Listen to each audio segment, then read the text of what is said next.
my name's Bianca Hunt. On my dad's side, I'm Camilla Rambarkanji, and on my mother's side, I'm Baladanyan Wajat. And I am a co-host for Yokai Footy, which is the only show from an Indigenous lens within the AFL. So super exciting. I've been working within media for the last year and a half, a bit over a year and a half. So I came into the industry through SBS, so Special Broadcasting Service, but I was actually working in their corporate affairs team because my background prior to that has been very business and very corporate. And then towards the end of my year, last year, I was asked to audition for Yokai Footy. So I've only been an on-screen talent for the last, since like March, so not long. First season of a show. Right now I kind of have a split kind of role. So I work in the AFL media team as a production coordinator. A lot of the work that I do is behind a kind of screen, helping with call sheets, lots of admin, to be honest. It's been a lot more than I'm used to.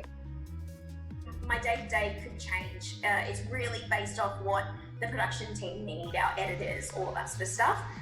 But for Yokai, that's very different. Pretty much my day-to-day would be on a shooting day. I get up, I have my scripts to go through, I have my rundown to go through. The rundown essentially just tells you what's happening throughout the show. We have a 30-minute show, so there's 3 parts to it, and they all kind of have their own elements. So I have to be prepared for each one of those parts within the show, and in order to do that, I have to go across all of the things we're going to talk about. So I do that normally during the day. I have conversations with our writer, our producers, and then when I get into the studio, what I'll normally do is go straight into hair and makeup. I'll get my hair and makeup done, and that's when I'm kind of going over my script as well, if I can, and run down and having more conversations with the other guys that work on the show. And then we'll go to a kind of big round table with all of the crew in the production team. So yeah, we'll have a conversation, we'll go through what's happening throughout the show as a team, make sure it's all cohesive.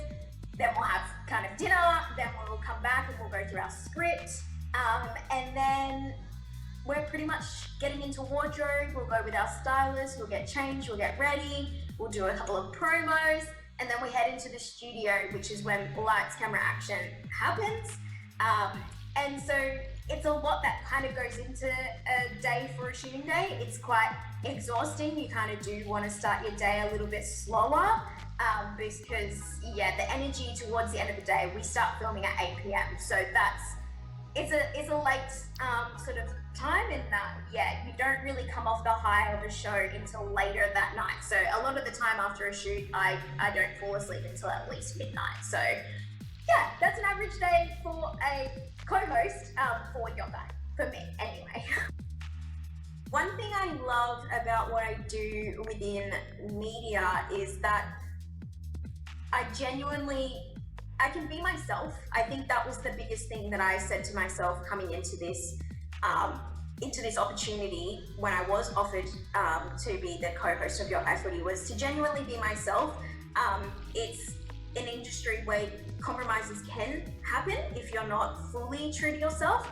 But I also did say, like, I could be in this industry for a year, I could be in it for the rest of my life, but I want to make sure that I'm making a difference. So I think being in this space, being one of a handful of Indigenous people that do work within media, I really just want to make sure that I am staying very true to myself, but also ensuring that I'm making community happy within, all of the sort of opportunities I get, because it's very rare to be in this space, and I definitely don't take it for granted. So I love being able to, have yarns with players as well, like being able to work with some of the greatest players of all time within the AFL. Like one of my co-hosts is Darryl White, and he's like a 3-time premiership player. He was amazing when I was a kid, and now I get to sit alongside him on a show, which is absolutely insane, especially if you've grown up loving kind of the sport or the area that you're kind of working in. There's kind of skills or qualifications or experience that you need. I, to be honest, feel like it varies. I don't think anyone in the media right now has the exact same journey or pathway to get them into that space. So I think it really does vary on the person, and I guess the way that you approach it. For me, I never, ever in a million years imagined myself being on a screen, because I never saw myself on a screen. Growing up, there was nearly none. There was, amazing talent like your Ernie Dingos, your Stan Grants of the world. Also acknowledging that they're men. So for me, growing up, seeing an Aboriginal woman on a screen would have been pinnacle for me to actually think, you know what, I can be that. I can be in that space and I can hold that space. But that to me wasn't shown growing up. So yeah, I think that was really quite difficult. So I never really imagined myself being on screen, whether it was being in acting or in media or as a whatever that is, just didn't think about it. So to be honest, I kind of grew up wanting to be initially a musician. I wanted to be a teacher. I wanted to do that sort of side of things. And then I was like, I want to be a dancer. My stuff has always been within performing arts. And then I kind of got to a point when I was graduating school where I had a choice to go to performing arts school or to go to university. And both my parents went to university. My dad was the first in our family to go to university. So that comes with its own challenges. And mum followed not too long after that, and they showed me that an education was important because they only went to around grade 10, which isn't unfamiliar for especially people in mob and their kind of generation as well. But to have two Aboriginal parents that have university qualifications growing up was a very different thing, because I had non-Indigenous friends that didn't have, like, their parents didn't have university qualification. So I was quite unique, but I saw the value in a university qualification. So I decided to go to uni instead of performing arts. Because in reality, growing up, we didn't have the money to afford to put me into dancing school or music school or whatever that is. And also to be able to allow my brother to go and do sport. So you've got two different things, and sacrifices do have to be made. So I ultimately made that decision to go into uni. And I studied a dual degree. So I did a Bachelor in Business Management and a Bachelor of Creative Industries in Entertainment Industries. So ultimately I made the decision that I didn't want to be on this stage. I wanted to create a stage for others to be on. Weirdly enough, I ended up on a stage in the sense of being on a screen, but that those degrees complement each other so well, because the business side allowed me to understand how to hold my own within a corporate space and a corporate environment, and to also know how to have those conversations that I need to have in order to represent myself, which ultimately has kind of happened. And then the entertainment degree allowed me to understand the breadth within the entertainment realm. So I did script writing, news writing, film and TV. I literally did all of the different things within entertainment that has weirdly positioned me into a space where I am now in media. And funnily enough, I did some news writing when I was at uni, and I couldn't stand it. I was like, I don't want to do this.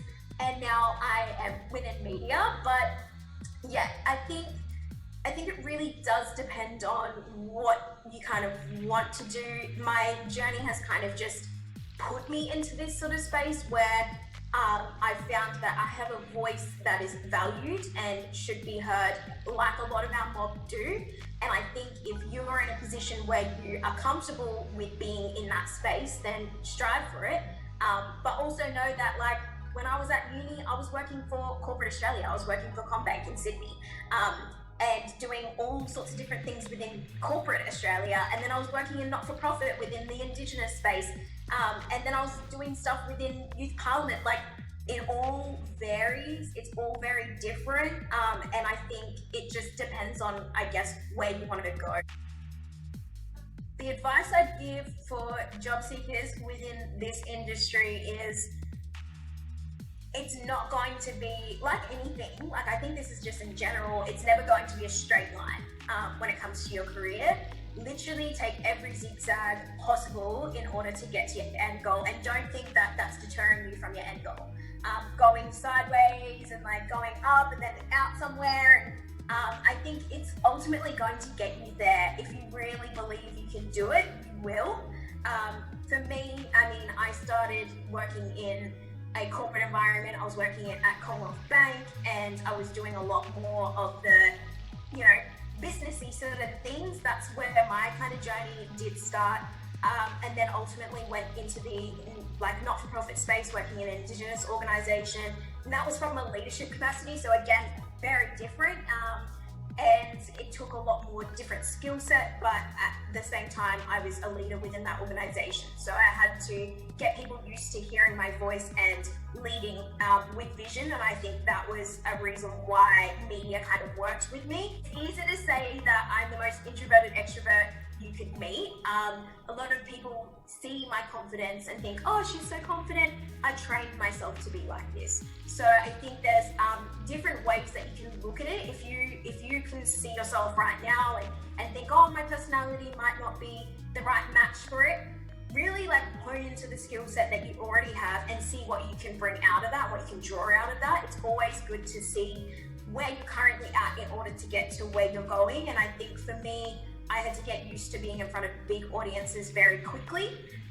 And once I did that, I am now quite comfortable being on a stage in front of people. However, you put me into a networking sort of situation with 20 people or a close sort of group of people, I am not by any means excited to be in that space because I get very nervous and very not anxious, but I'm definitely not overly excited about being in that space, regardless of the fact that I love conversations, I love having a yarn and all that sort of stuff, but doesn't set aside the fact that it makes me nervous, So I think there's different things you can draw out of yourself, and if you see media as your end goal, have a look at the people that are currently within that space. Have a look at the people that you don't want to replicate and the people that you want to look at as aspirational. I think everyone within this industry really needs to be unique, and the second you start being repetitive or the same person as someone else, that's when you're not utilizing that uniqueness, and I think that's what will draw attention to you. The thing for me is I don't want to be seen as someone that has a news reporter voice. It's been a very big thing for me. I can't do it, I've tried, but I kind of want to see that personality a little bit more. So if you can see the different people that are within this space, they can be Indigenous, they might not be Indigenous. You have to also acknowledge that we don't have a crazy amount of people within this space that are Indigenous, so it's okay to draw from those other people, but just know that if you are taking on jobs here and there, it's not a bad thing. It will get you there in the end. You just got to really believe that you can get there. And yeah, don't take no's. I think that's the thing. Don't take no's. If you see the value in yourself, then that's the best thing. And if other people don't see that, then be like, okay, you don't see it right now, but I'm going to prove to myself that I can do this. And don't prove other people. Don't prove it to other people. Prove it to yourself. Acknowledge that you can do whatever you want to do. And I think that's genuinely gotten me into the spaces that I'm in now. This year's NAIDOC theme means to me, when it comes to always was, always will be, it's quite simple, to be honest. This was always our country and it always will be. And I think the biggest thing that we need to take out of this is, for me personally, is that we are the most incredible kind of human being in this planet. And we've got to walk with strength every single time. We walk with our ancestors on our shoulders, and our stories are forever going to be within this world and space. So we need to be so excited, and the more that you learn about yourself, your identity, you only know who you are when you know where you've come from. So I think that's really important. This theme for NAIDOC is really, really important because the rest of the country sees how important we are to the narrative of this nation. So walk with pride, stand with pride, and shout it from the rooftop. Be proud, Mob.